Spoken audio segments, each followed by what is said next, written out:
welcome to Joymed. I am your guest host for today's episode. My name is Carolyn McCrea, and we are going to be talking about prescribing prosperity, financial wellness, and physician burnout. I have two wonderful guests with me today, a financial wellness power couple, if you will. Dr. Taylor Taliaferro and her husband, Tim Taliaferro. Dr. Taliaferro is finishing up her residency in obstetrics and gynecology at VCU Health. 6 days and counting. 6 days and counting. Wonderful. And Tim is Vice President of Strategy for Aero Communications, and he's been working with the Medical Society of Virginia on a lot of work around programs to expand and enhance financial wellness for early career physicians. So thank you both so much for joining me today. We're thrilled to be here. Yeah, it's a privilege. Such a pleasure. So my first question for both of you is, can you talk to me a little bit about your experience in the financial wellness space? Why is this a passion of yours? Well, I'll start by saying that I came into medical school as a very non-traditional, non-linear student.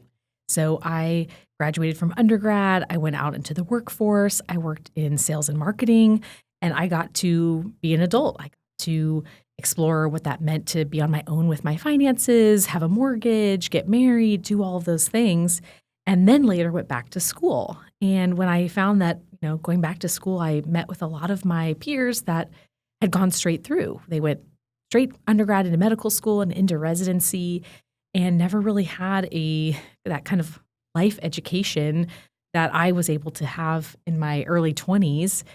And I found that people were they had two things. They were either like an ostrich with their head in the sand and just wanted to completely ignore it, or they were just overrun with anxiety about it. And I thought, it cannot be like this for everyone. Why is this such a big, problem with all the brilliant doctors that I'm seeing? And I found that I couldn't not let them get some sort of help and have some sort of guiding, help in the world to get them through those anxiety-producing feelings that they were having about their finances. So that's how I really started to get excited about this topic and really see the great need for something like this in all of medicine.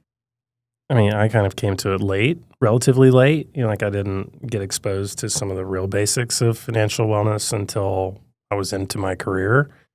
And once you learn about like the time value of money, for example, or, some of these basic things where the later you get to this, the more costly it is, or the more you sort of leave on the table.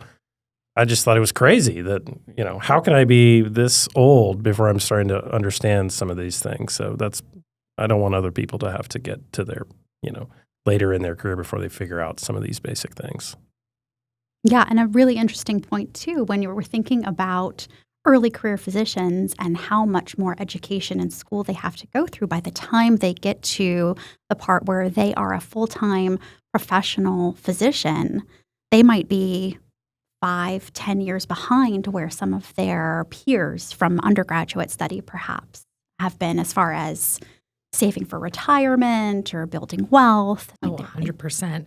And then you start giving them this big paycheck that they have no idea what to do with, and you expect them to just know suddenly what to do with all of that. It just seems like we're really missing a big piece of their education. Yeah, let's talk about that big paycheck and not knowing what to do with it. Why is it that you think that there is a gap in financial wellness when it comes to medical education, and what are the consequences of that gap? Well, if you imagine that, getting into medical school is already a really kind of competitive, challenging experience. And then you get into medical school and you're constantly being evaluated against your peers and having to take challenging tests. And these test scores and evaluations are all going to then get you into residency. It seems like an impossible task to add one more thing to their to-do list, right? Some medical schools even give out a copy of White Coat Investor to their first-year medical students, which is a great book. But unless you have the time to go read it in your spare time on top of all of your clinical duties and your studying and your step exams, then I don't think we're really preparing them for those kind of financial skills that they need. They're expected to then learn everything about the body and the pathophysiology of every disease. And then, in your spare time, when you are also supposed to be exercising, maintaining all of your relationships, and doing extracurricular activities, go ahead and read this book. I think it's just not part of that kind of innate curriculum that they are already doing on the day-to-day. And you can't expect them to then go out and say, well, let me just go, read up on tax codes and figure that out, because there's just not enough time. And if it's not in their kind of forced curriculum where they have to meet with someone or they have to kind of go through these sessions, then I think they're not going to go get it themselves. And so I think the whole point is that we have to weave it into their undergraduate education, their medical school education, and their residency as well. And then hopefully we're catching them up. That at least gets them to be halfway to where their peers are out in the workforce. A great point. Yeah, medical students and residents not known for having the most free time out of our young professionals. Right. And then, we talk about wellness and they're like, okay, and don't forget to exercise and keep up with all of your other things, extracurriculars. Yeah. And so there's not a lot of time to go out and do your own self-study on all the things finance that you need to know. On top of being an expert in the field in which you're trying to enter Exactly. as a working professional. Exactly. Of course. Well said, Dr. Taliaferro. Thank you. Tim, I wonder if you could give us a little bit of the perspective of coming from the outside and seeing the stresses in the financial space for residents and medical students. You and I have talked a little bit about how spouses have kind of gotten together and said, here are some of the things that we're seeing when it comes to financial wellness and stress. And I wonder if you could kind of give us that outside looking in perspective there too. Yeah, I'm happy to. It's not obvious for people who haven't gone through this. I've never known someone in my family who's been a doctor, so I didn't know what the process was like. But when you're in med school and then when you're in residency, it's basically all consuming. So even that idea, well-intentioned though it was, of here's a book, read it, that's just so unrealistic for so many of the people that I've seen that, Taylor has gone through this process with, because all their incentives are on the clinical, right? That's what they're graded on. That's what they're going to focus on.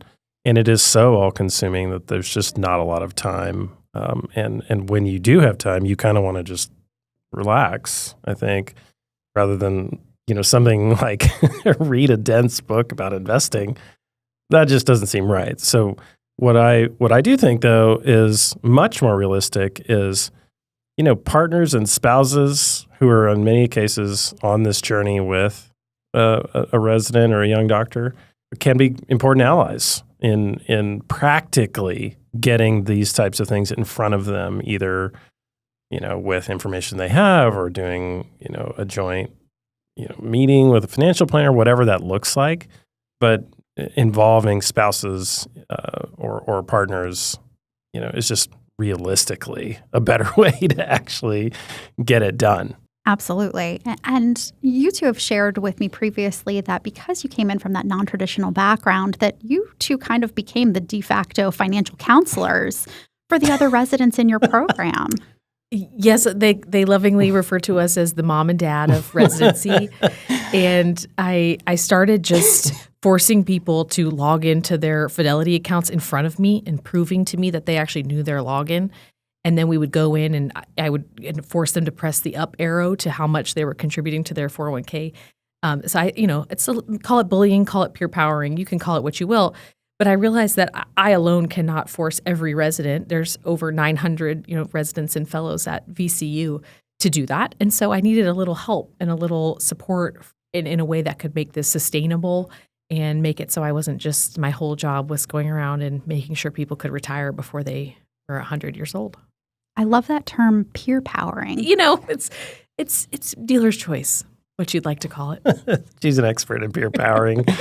I guess partly I'm a little bit older than Taylor, and Taylor's generally a little bit older than most of the residents, so that makes me nearly ancient, And so a lot of them kind of were willing to hear me talk about it, partly because they were just like, well, he's got kids, he's married, he's got a house. He probably knows something about that, which is a little bit telling. But yeah, that's partly my role, has been my role in the program. Be the old guy. Tells you what to do with money. Ancient wisdom. Ancient wisdom, exactly. The two of you have also been really helpful with the Medical Society of Virginia and starting to develop some more formal education and resources around financial wellness. Something that you helped to do early on was to hold some focus groups around financial stress. And I wonder if you could talk a little bit about how you saw in those focus groups that we held what financial stress looks like for these early career physicians, the folks in these residency programs, and how do you think that that is contributing to their overall well-being? I think a big thing we saw in those focus groups was that, thankfully we have a lot of first-generation students coming through that were their parents were immigrants or their parents were, just working really hard to get them that next level of education.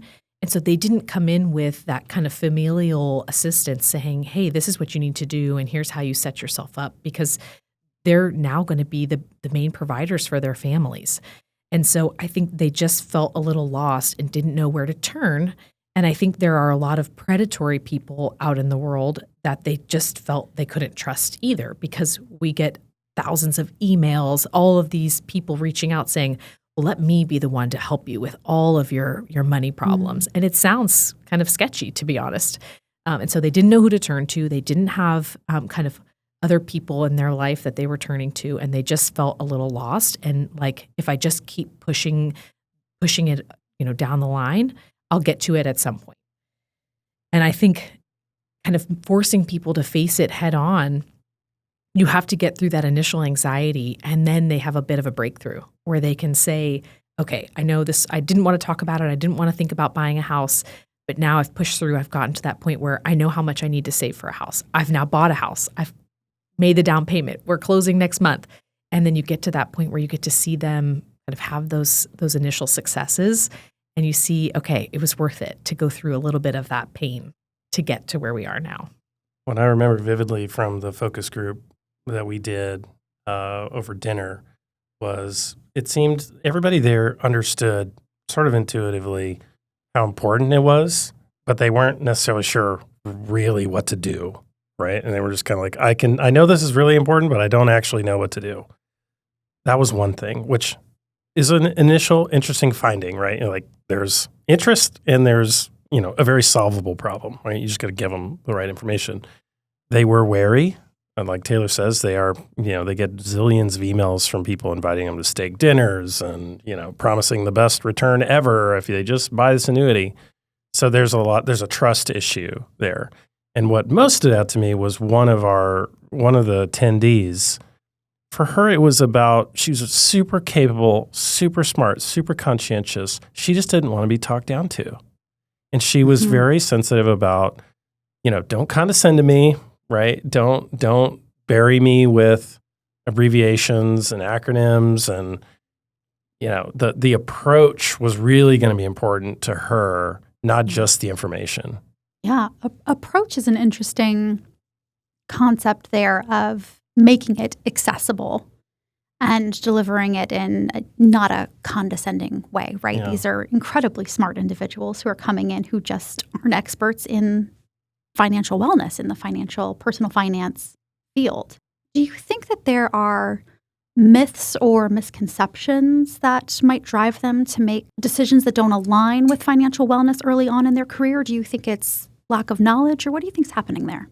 Well, the one thing I'll say about that is you think make a lot of money. And so I suspect there are people that just are willing to not worry about it for a long time, just say, I'll sort that out when I get a job and I have a lot of money. I don't know if you agree with that. Oh, yeah, I think you're right. I think they just say, I'm going to ignore this and put my blinders on for the next 10 years of my career. And then I think, there's a lot of well-intended people that are trying to sell you a mortgage, trying to sell you a house, trying to sell you a car, trying to sell you anything. And that's their job, to sell you something. And they do a good job of it, a lot of them. But there's not a lot of people out there that are willing to give good advice and say, do you think you need to buy a new house right now, or could you rent for a year and wait and see where you're going to be? And I think having that kind of trusted advisor to help people make big decisions is really what's missing, and not letting people get set up for success to make those big decisions, but make them in an informed way. Yeah, it sounds like some of these financial pitfalls for some of these early career physicians are that's a tomorrow problem, so I don't have to worry about it right now. And there's a lifestyle creep piece as well, right? We know I'm going to make a good amount of money soon. Ish. Soon being a relative term. Yeah. And so I can buy the house or I can buy the car because I'll be able to pay for it later. And then a third pitfall of being almost a victim of maybe some predatory practices in the financial space of people coming and saying, look at this great product and kind of identifying these early career physicians as that's someone who's going to make a lot of money. That's a sucker. Yeah. Yeah, you're right. And if I can get them on the line now, Right.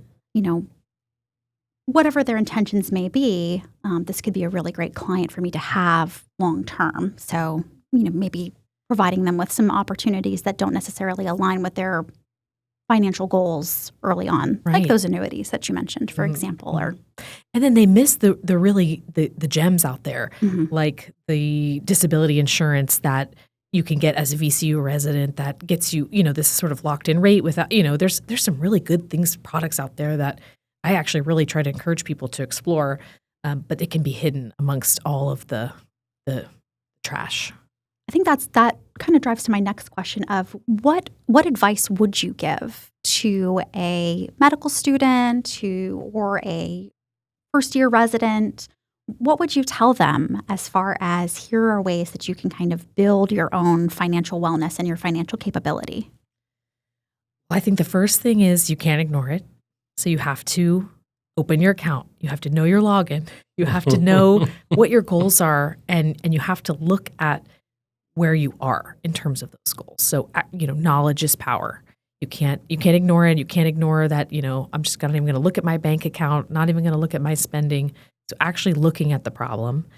And then I think finding a trusted person that's going to give you good, solid advice is key. And now whether that is a, kind of a pro bono financial advisor that you can find through MSV, great. If that's somebody that you can find outside of that, great too, but make sure it's a well-vetted person and make a plan and then execute that plan. Right? Don't just kind of go all over the place. Actually have some goals and work towards those goals. Yeah, there's a phrase about best laid plans in there, right? So Yes. making the plan and sticking to it. Right. Absolutely. And you can adjust and change over time, but if you have no plan, then where are you going? Just kind of floundering. Right. Yeah. I mean, I think there's a weird thing. Maybe this isn't unique to doctors, but they're typically really high achieving people who are very confident that they can solve problems and, are generally very intellectually capable.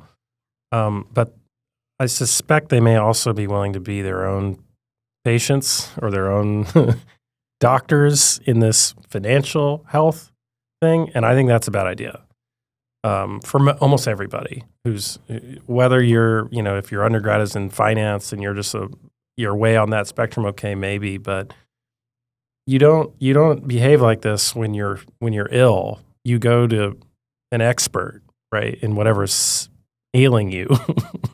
That's why obviously you believe that. You're becoming a doctor for that reason.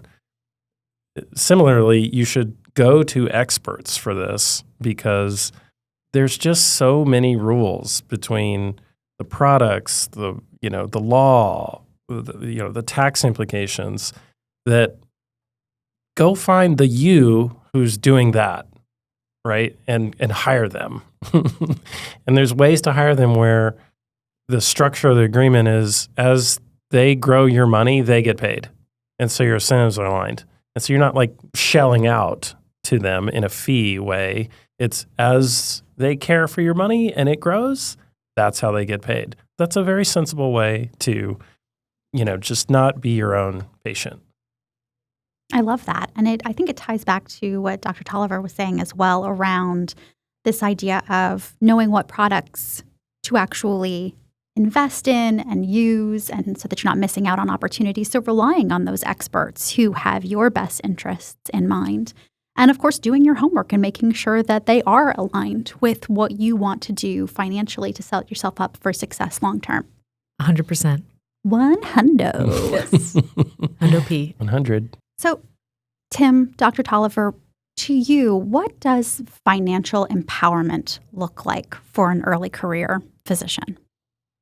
Gosh, what an amazing question. Because I had an attending one time ask me, well, how old do you want to be when you retire? And I thought, I have no idea. I don't know how old I want to be. And then it made me think, okay, well, actually, what do I see for myself and my future? And what are my goals for my children and their education?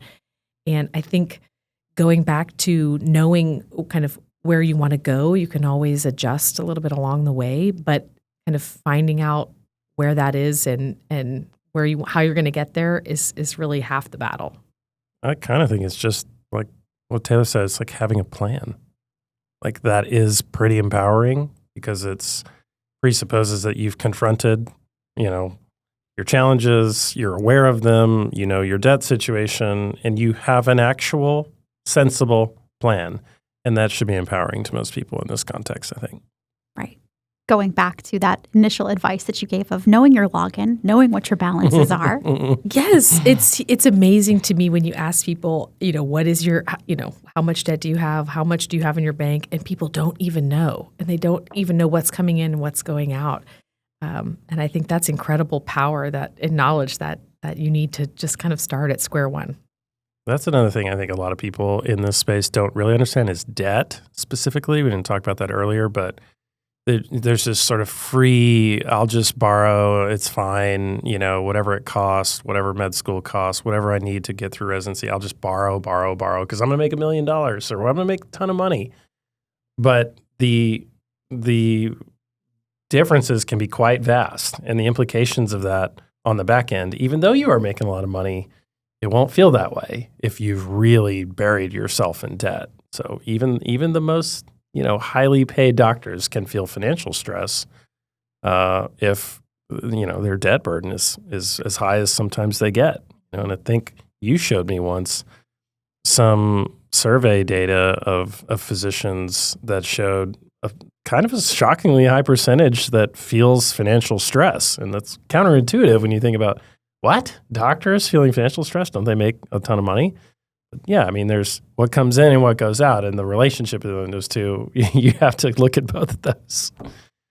Absolutely. I think particularly in the early years as well, when we're thinking about these debt levels that physicians are taking on to get through school and get through residency, the average right now is over $200,000 in medical student debt alone. So then when you're talking about entering residency and thinking about buying a house or buying a car or moving or getting married or whatever the case may be, that debt can compound and compound and compound, particularly when you're not at full attending level and necessarily able to service all of that quite there.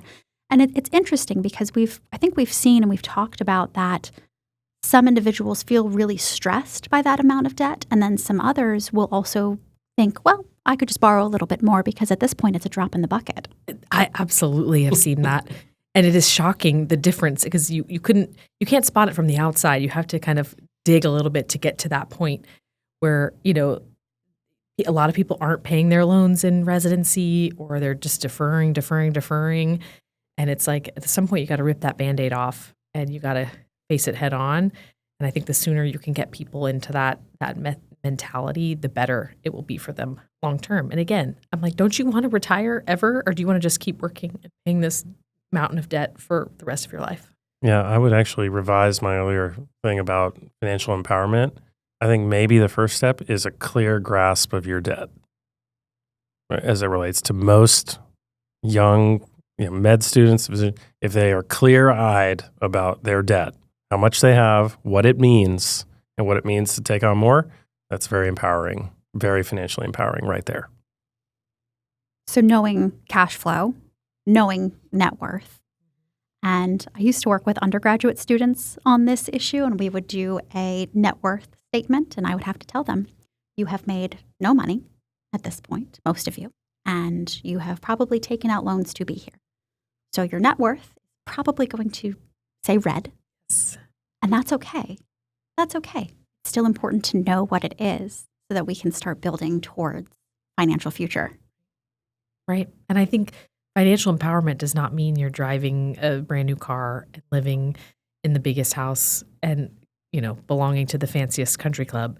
It's about knowing that you can achieve the things you want in your life, whether that's travel, whether that's time with your kids, whether that's a fulfilling job that may pay less than another job you could take. I think that feels really empowering to people when they have choices. Yes, choice can be so very empowering. Final question for you. What can we be doing to make sure that our medical students and residents and early career physicians have access to those feelings of empowerment? I think the medical society is doing a great job of really getting in early. And I think by being in front of the medical students and the residents before they go out and maybe make bad decisions is huge, because you guys have the opportunity to say, here's the resource, here's how we can help. Let's be in front of you and get you those feelings of empowerment earlier rather than later. And I think just getting in front of all those kind of future physicians and early training physicians is huge. I agree with that. That was pretty well said. I mean, maybe it's emphasizing that you're not really selling them anything. That's like a practical way of just reminding, whether you're talking to a residency coordinator or a director or whatever, like, this isn't a sales call. I'm not trying to get money from them. I'm actually here to help them, address their financial health. And that's part of our mission. And so I think that's a powerful message. And I think being upfront with it, being forward with it, being confident in it, I'm biased, but I think the MSV is doing a great job and taking on this challenge, because it's urgent and it's important to the whole field. And the better you succeed, the better ultimately care people are going to get, because doctors be happier and better and not as stressed. And that's what we want out of healthcare. We want better outcomes. And if that in some small way helps it, carry on. Dr. Taliaferro and Tim, first, I want to thank you so much for being here today and talking with us about financial wellness, how that contributes to overall physician well-being and mitigates physician burnout and stress. It's such an important piece to really make sure that we're doing right and bringing this type of education resources in front of our physicians throughout their career. So I want to say thank you for sharing your expertise and also for helping us to start developing resources in the financial wellness space for our early career physicians. It's been so wonderful to work with you both today and over the past year. It's been a pleasure. It's exciting for me. I'm excited to continue this work. And for any medical students and residents that might meet me in the future, just be ready to log into all your accounts. So be prepared. She's serious about that. I love it. All right, everybody, make sure you know what your logins are, or Dr. Taliaferro might come and find you. Thank you again for being here today. Thanks so much. Carolyn.